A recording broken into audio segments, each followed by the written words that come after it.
the counterintuitive thought of like, oh, like how can relaxing help me actually be more productive? And it does, because it just helps your brain recharge and you think more clearly. And so I definitely think that's a big part of productivity. Hey everybody, welcome back to episode 4 of Health Hustlers Happy Hour. I am Jaclyn, copywriter for online health coaches. And I'm Jackie, a behavioral scientist turned health habits coach. And today we are talking about productivity, which we sort of touched on a little bit in our last episode. We talked about juggling this like full-time and side hustle lifestyle that we both have. And I think a big part of how we're able to manage that is through productivity. So we're going to go deep today on how we're kind of approaching being productive in these really busy lives that we live. And, I'll just preface that we have not figured it out completely. So we're just going to kind of give you where we're at and what we've tried and experimented with and go from there. Yes. Jaclyn, you want to get us started here with kind of, I guess, what is your current, maybe we can just start with our current approach and we can go back in time and look at like other things we've tried that haven't worked. So. Yes, definitely. My current approach, like you mentioned, is always changing. One thing that I have found, because along with having a full-time job and a side hustle, I also manage 4 Airbnb listings. And I have 2 children. One is in college, but the other one is very much home and busy. And probably the number one productivity hack that I have realized is most important is planning my week, like taking a good chunk of my Sunday morning and planning my week. It's something that I've noticed when I don't do it, my life is chaos. And just yesterday, because yesterday was Sunday, right? Yeah. I was telling you, I remember messaging you and saying how, because I haven't, probably since before the holidays, I haven't been consistently planning my week and it's felt like chaos. And I was kind of pushing back on it yesterday morning when I was like literally planning I have time blocks and reminders on my phone and calendars. I have a calendar by my back door for my family. I have a calendar on my desk. I have a calendar on my work computer. And it just feels like everything is so planned out. And you had to remind me that,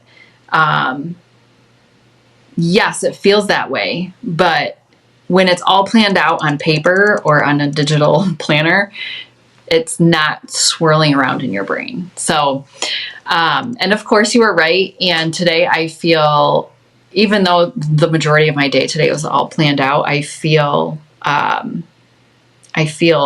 freedom, which is, weird that you're a completely scheduled person, but you feel freedom. So I think the Sunday morning, week planning came from a course that I took with, her name is Chelsi Jo. Her Instagram handle is @chelsijo.co. And her program is Systemize Your Life. And she also has a podcast called Systemize Your Life. And we'll put that information in the show notes because her podcast offers a lot of free information. And that's where I got started. Just starting to organize my life. And she teaches kind of a time blocking-ish kind of approach. And where I'm also putting a lot of routines together within those time blocks that kind of automate everything. So it's a learning process, and I'm teaching my son a lot of these routines. But I chip away at it each week, and it's really starting to work. So I think that's probably my number one productivity hack is planning out my week on Sunday. And then there's some additional tools that I use along the way, which we can get into. But I'll let you share your approach. Yeah. Yeah, I think very similar, I think, in the sense that I use the weekends because during the week, like really the weekends are designated for setting myself up for success during the week, because there's nothing worse than being in the middle of your week and feeling just like you've not done enough or not accomplished enough, or you're just like totally chaotic. And so that, I think that Sunday, and sometimes for me even Saturdays, are the time for me to plan out and think ahead. And really in the behavioral science world, what we know is that people in general are really bad at planning ahead. We call this present bias. We like to just live in the moment and enjoy right now versus choosing to, essentially sit down, like you said, and write out what feels counterintuitive, write out essentially what your entire life needs to look like this week so that you can have more freedom later on. And so for me, ever since I learned about that in the behavioral science world, that is truly present bias is a cognitive bias that humans have, that is like a negative thing that causes us to make short-term decisions. I now, with that awareness, know I have to function. I will function. I will set myself up. I'll be way more productive when I, have my life planned out a bit more ahead of time and I think ahead. So that's definitely one strategy I use. I think I do that's the macro, and I kind of psychologically, I resist against the time blocking. For me, time blocking does not work. It always backfires on me. And I think it's because this idea of you've got something scheduled on every second of your calendar. I see that and it stresses me out immediately, because I know as soon as I'm behind, then if I'm running behind on something or a task took me longer than anticipated, which again, we're really bad at figuring out how long something's going to take us to do. And sometimes you just need more time, or you're really in a flow state and you want to keep going. But then with the time blocking, you're then I just need to cut off this creativity now and just move on to the next task. And it just doesn't feel natural. And so I resist against time blocking a lot. I did just recently share a video on what you can do instead. And I think it's really along the lines of what you were just saying, Jaclyn, of segmenting your day out. So generally, I think for me, my weekdays, I start the day with, I get my coffee and I focus on whatever my main mission or goal is for my business right now. So for me, social media is the area that I know I need to do a better job in. And so I'm really, this whole year is dedicated to building the know, like, and trust factor via social media marketing. So for me, it's I want to dedicate 1 to 2 hours in the morning to that. And I give myself time ranges too, so that again, it's not that fixed thing. And if I don't do it that morning, it's majority of the time I am, but if I have something come up, I got to take my dog to the vet, I don't feel bad, because compounding wise, most of the time I'm doing that thing in the morning. And then it helps me kind of transition to my day into my full-time job. So then I do my full-time job. And then maybe at the end of the day, I, have a little extra steam to do another task or do more social media stuff for the business. So I think it's realistic, management of expectations. I'm not gonna, with a full-time job, I'm not gonna accomplish the world. I'm not gonna be able to do all these massive projects in a day. It's going to take me multiple days to get a bigger project done, because I don't have the time during the 9 to 5. So that's kind of how I go through my, I used to work out in the mornings. Now I actually use the workout as a reward for accomplishing a lot during the day. So I'll do a little bit of 9 to 5 work, and then usually around lunchtime or a little after lunchtime, I'll do a quick workout, take my dogs to the park, do something to get outside, so that it's I feel it's a treat. It's a reward for working hard. So I kind of flowed through my day like that a little bit, and it gives me energy. I think that's the other that's the third productivity secret or hack that I have, is taking breaks from the work and giving yourself time to decompress. Because, and I want to say it was maybe one of my clients, she's a physician, and she was she had this epiphany on our call the other day that she's like, you know, the more time I've been giving, like she dedicates like she has Thursdays off and Saturdays for doing just stuff for her. She's like, she's now like, she had this like insane inbox because she gets lots of messages from clients, and she was sharing with me when we first started working together. And she was so excited in our last call last week because she's like, I've almost cleared that inbox out. And I don't know how, because I've been spending more time focused on me and resting and downshifting. And she's like, and now I'm more productive at work. And it's that counter, I think, like what you were saying in the beginning, like the counterintuitive thought of like, oh, like how can relaxing help me actually be more productive? And it does, because it just helps your brain recharge and you think more clearly. And so I definitely think that's a big part of productivity that, you know, it's not always easy, because I think you and I, like, sometimes we both get burned out because we're just got like a goal or we've got a deadline. But it's important to recognize when that burnout's starting to happen so that you can take the time off and dedicate at least a little time each day to de-stressing. So I think those are my three things for productivity. Yeah. I think that's huge, because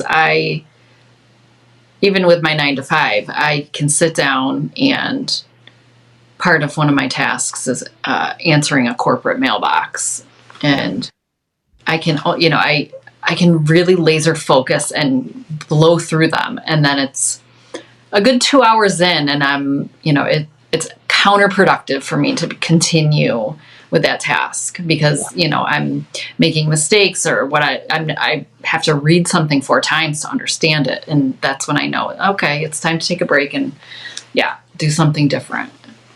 Yeah. Which I think is another, you know, that old school mentality of the productivity and just 8 hours, you know, do as much as you can in 8 hours. It's just so, against how our brains work, I think most people's brains work, mine at least. So, yeah, I mean, I hate to break it to a lot of these corporate companies, but your employees are not working 8 hours straight. Right, like, exactly.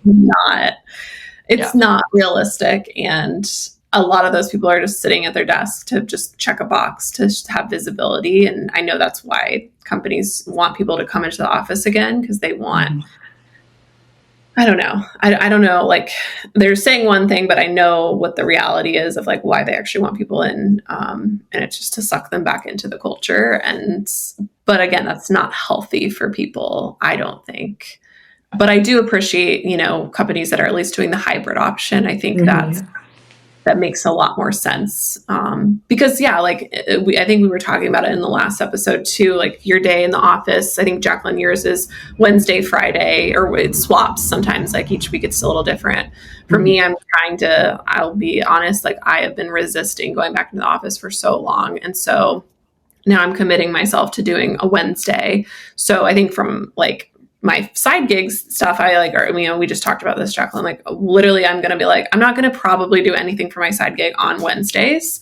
That's going to be my day, because I'm going to have to drive in, I have to commute in, and then I got to go be social. And so I plan on actually getting no corporate job work done either, because that's for me to literally show my face, talk to people, build connections, which that's what these companies keep saying is so important, that they want us in because they want us to build connections with people. So I'm like, all right, cool. I'm going to try that, see how that works out. And I'm probably not going to get much work done unless it's like a brainstorm. Yeah. If you even really count that as work, you know, like so anyway, I'm anticipating, and I'm trying to be more realistic with what I can actually accomplish in my days. And I think that's, for me, like been a big help. I think a lot of us overestimate our abilities. Sometimes we overestimate what we can handle. And sure, you can be a robot, but it's not sustainable. And this is like what I coach all my health clients on, of like the sustainability of your routines.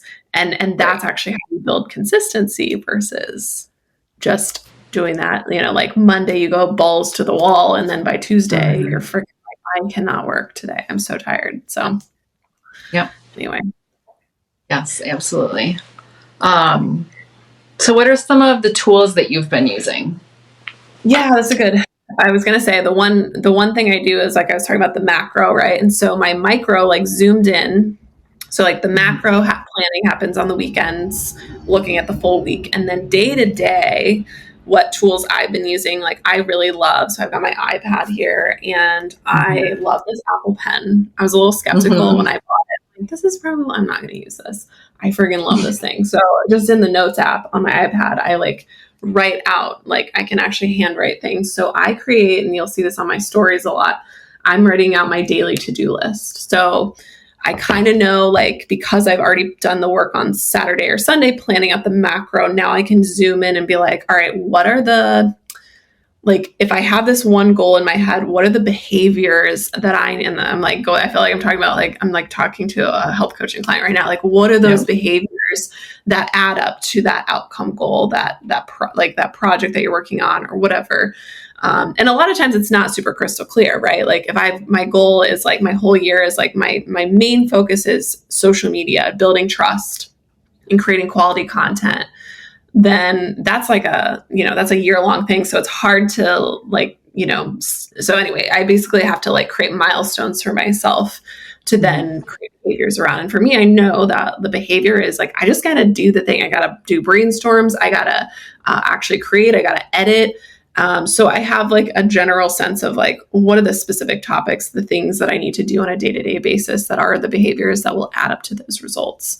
And then I also, on that to-do list, I add fun things in there too. I think I saw a Matthew McConaughey video recently where he's like talking about how at night, like the day before he does his to-do list, I don't do that. I like to do it in the morning because it's like my mood changes sometimes. I can feel my energy changing.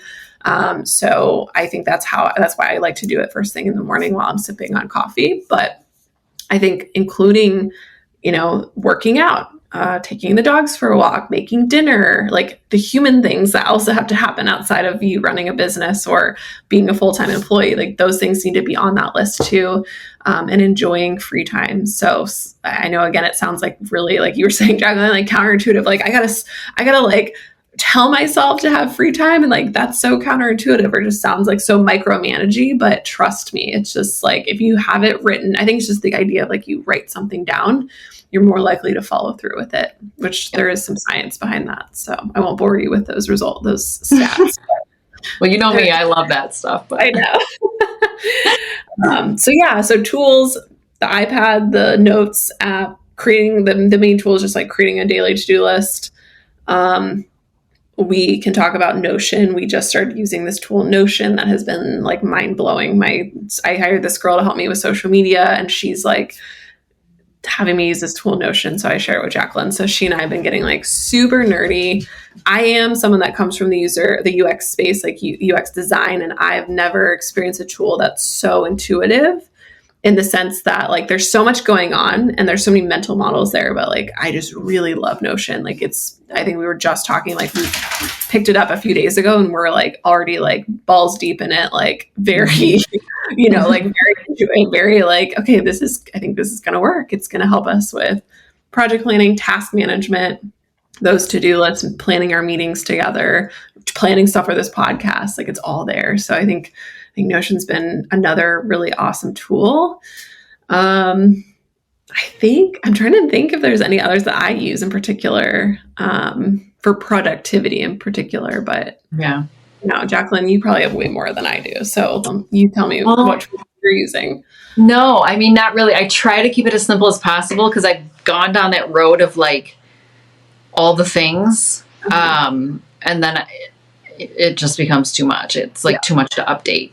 But like I mentioned, my weekly planning, I plan out my week on a paper calendar, and then like you mentioned, like, and I shouldn't say time blocks because that's not really what it is. It's like segments of your day. So like I have my workout in the morning, and then I have like the morning routine of, making lunch for my son, or, like all the things. And I have to he's 10 and he is a 10-year-old crazy boy. And I have to constantly remind him, even if I have checklists for him all over the house.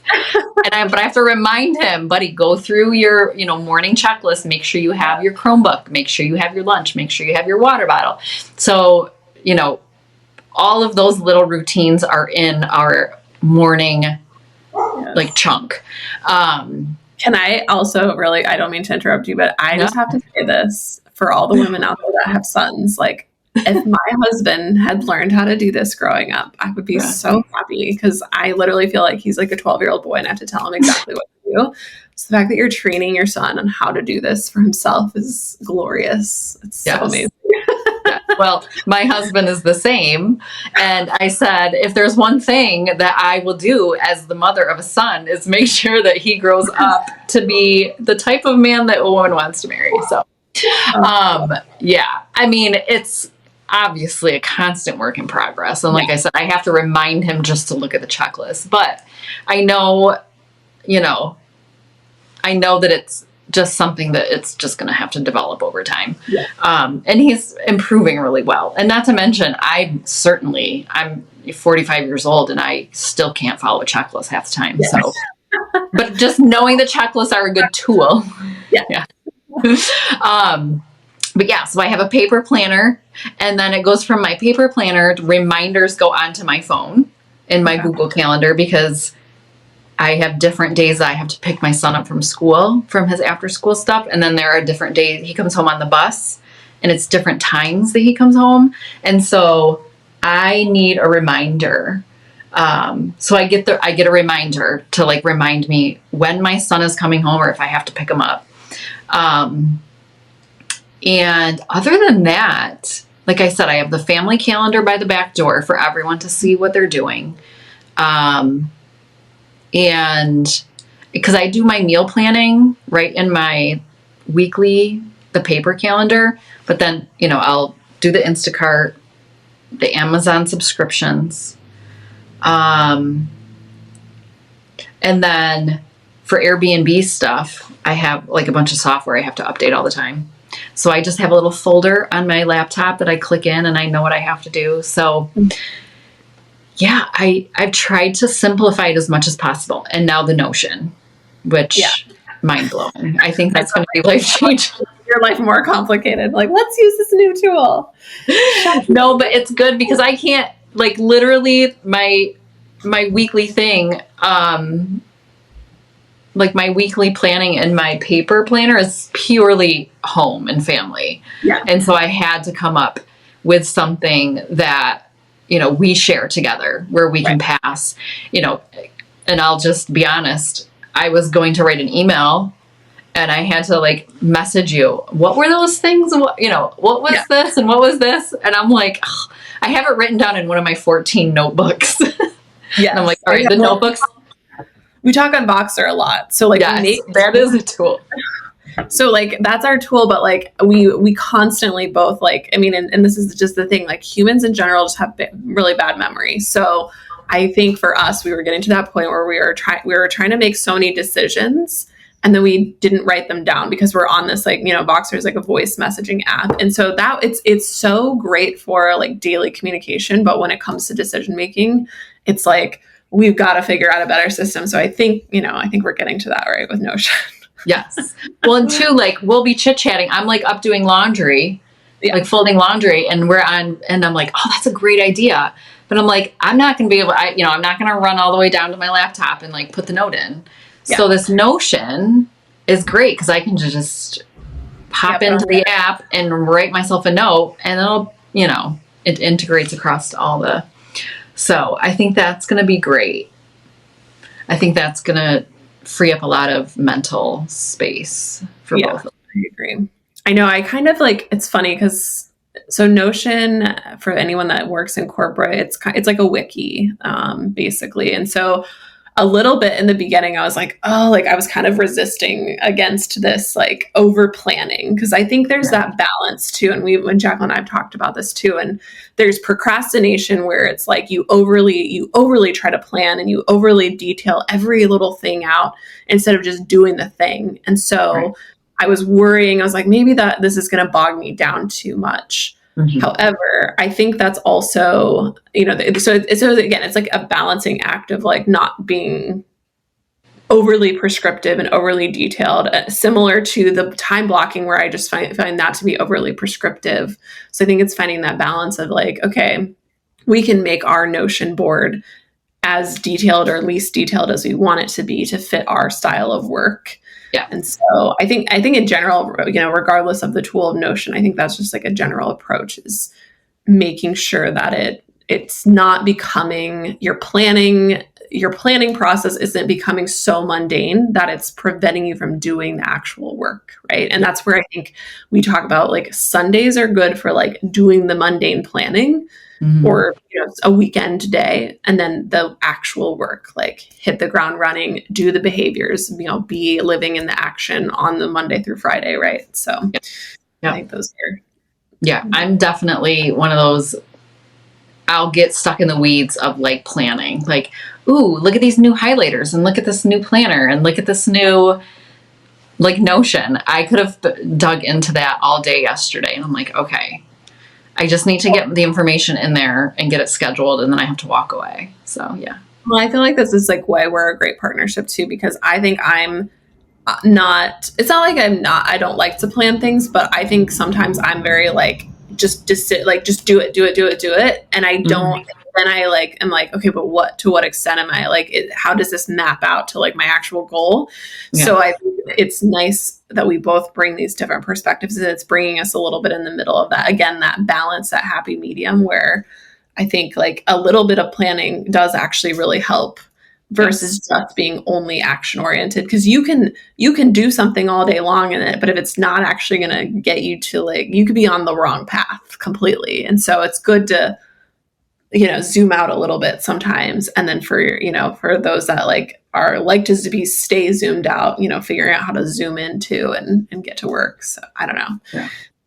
Another dichotomy that I've discovered about us as we talk on these podcasts. And I know, isn't that funny?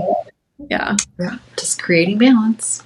Yes. Just lovely. Another benefit of having a partner to work with, because for sure. Otherwise you're just stuck in your like current way of doing things. And it probably isn't always the most efficient or, productive. But no, definitely not. Not for me, at least.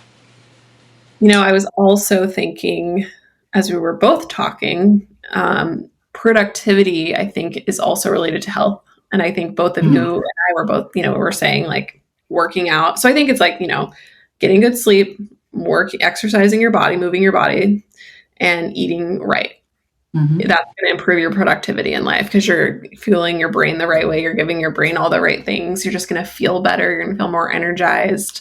Not drinking or reducing your drinking. That is, just the basics. And I think, as a business owner, it's really stressful. And so sometimes those things fall by the wayside. And I won't lie, like even as a health coach, like sometimes my sleep suffers, sometimes my stress levels get way too high. And I think it is all about managing those things so that you can, again, have that right amount of productivity and output to get you where you want to go. Yeah.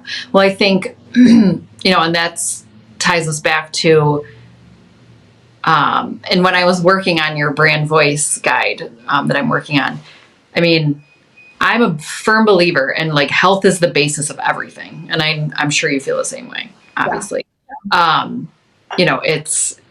You can't do anything in your business, within your family, if you're not showing up for yourself, and I mean, I know even just if I have like a high glucose like breakfast, I'm a mess the rest of the day. I can't think straight, and so, and that's not that I didn't even realize that until I started working with you. Like the difference I feel if I'm having something sugary for breakfast, it's just that constant spike. So yeah, bringing it back to health always. Yeah, right. Well, it like I absolutely agree. Health is the basis of pretty much everything. And I was going to say with the glucose thing, like it takes up like mental space in your head too. Because then you're just like, oh, now I have a craving. I'm hungry again, and I just ate, but I'm hungry again because my glucose is dropping. And and then you're seeking out that next hit. Yeah, for sure.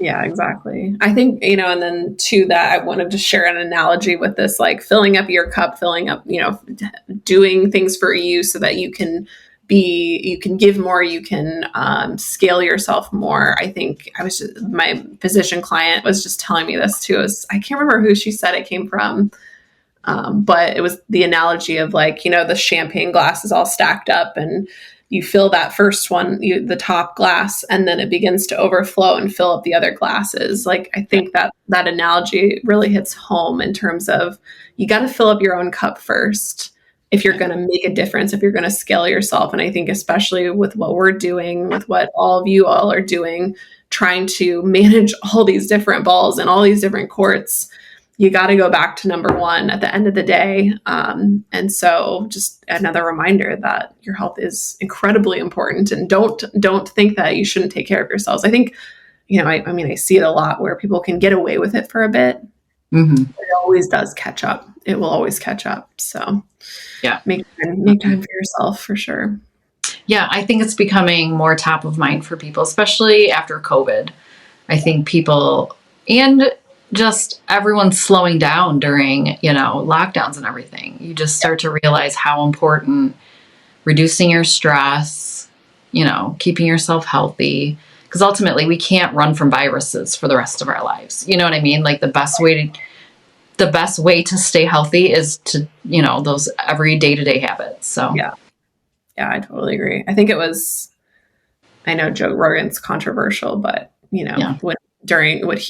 message during COVID was, instead of treating the symptoms, like get ahead of them, right? Like you just, taking vitamin, like being out in the sun, like do the basic human things that you're meant to do, start there versus, just waiting till you get sick and then having to take whatever Paxlovid. I keep thinking of that stupid commercial in my head. Yeah. Well, it's the only thing we can control, So yeah, it is. Yeah, absolutely. Yeah. That's actually, and that's a really good, we should save this topic for another time. Yeah, we're totally getting off topic. I know. Well, that principle though, I just feel like and that even from episode 3, when we were talking about, why we got into part-time work or not part-time, but side business, like it really stems from what you can control. Like I can't control my corporate political environment. Like it's so political and it really was wearing on me. And, my husband's like, you need to figure out how to compartmentalize. And the issue was, I just didn't have anything else to it's like, cool. I can my whole identity, my whole brain is made up of like work. And, I had someone ask me once too, how do you view work as like a part of your life, or is it like a separate entity? Like it's just part of the process. And I think my answer at that time was, oh yeah, everything is integral to this job. I work out so that I can be productive at this job, that kind of thing. And I don't know if that's the wrong answer still. I'm not sure. I think because my context of like having a side business has switched, I still agree with my mentality of like, I do everything in service, not everything in service to that, but like I understand that foundationally, like if my health is not in place, my foundation's not in place, then I can't do the side business stuff. So I don't know. I'm curious your thoughts on that, because it could still be a mental issue for me that I'm having. Like I shouldn't view my life that way, but I don't know. That's a good question. I think. Well, I also don't have kids, right? So like maybe that's also the angle of like, I just, my life isn't filled up with a bunch of substance yet, Yeah, because I definitely, when I think about everything is just so I can show up and be the best mom, for sure, the best wife. And so that I have the energy to do what lights me up, whether that be the side hustle, whether that be going on vacation and stuff, right? That is, I look at copywriting as doing what I enjoy. And, if I don't have the health habits in place that I'm working on, then I don't have the energy for all of it, Right. So I don't necessarily, and knowing you, I don't think you necessarily do all of that for your work, whatever that is. I just think that you're in a season right now that's your passion. Yeah. So. Yeah, you're totally right. I think that's true. Yeah, I think that was the mental shift I had during COVID is like, I think I did. It's like everything revolved around this identity of I'm a workaholic. I'm a work person. Work is my life. And like, I've got these little like, like it's like a hub and spoke. The hub was my work. And then the spokes are like, okay, health feeds into that. And, I don't even know what else really fed into that. Just like, those were like my two identities really. Right.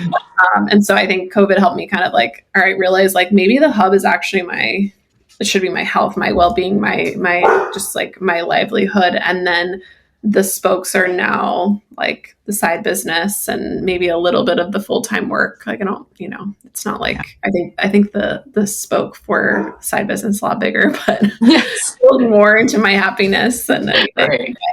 So yeah, I guess I have maybe changed. Thanks for this therapy session. I'm like, yeah, of course. Yeah. Well, I guess that wraps up productivity. I mean, I'm sure we have a lot more to talk about as we move forward. Yeah. But actually, I forgot. Sorry, we did get off track. I think we were going to talk about AI a little bit because I know that's a topic that everyone's talking about, at least in my corporate job. How can we use AI to replace jobs or make, I think so first of all, my perspective as a behavioral scientist is that AI is going to augment jobs, not replace people. I don't think it should replace people. I think it's going to augment for the most part in certain jobs. Like maybe there are some jobs that it will truly just automate, but I hope we have plans in place to help those people like up level their education and skills so that they can, move forward in their lives and have jobs and meaning and stuff like that. So anyway, that's my perspective on AI, but I think you and I are trying to figure out how to augment AI. And we could maybe just do a separate episode on this because I think it definitely deserves an entire segment, but we could just quickly touch on like, I mean, I don't know, like what are your thoughts on AI? You took a course. Maybe you could talk about that. I did. Well, obviously AI is big in the copywriting space. And the overall thoughts from copywriters is, like you said, we can use it as a tool.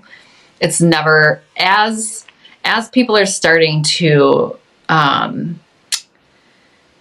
of see through the online, I'm trying to think of how, they're kind of seeing through like the online marketing that's AI generated, the change over to like extreme human-based, like conversational communication, especially when it comes to like marketing, is just not something that AI can do right now. And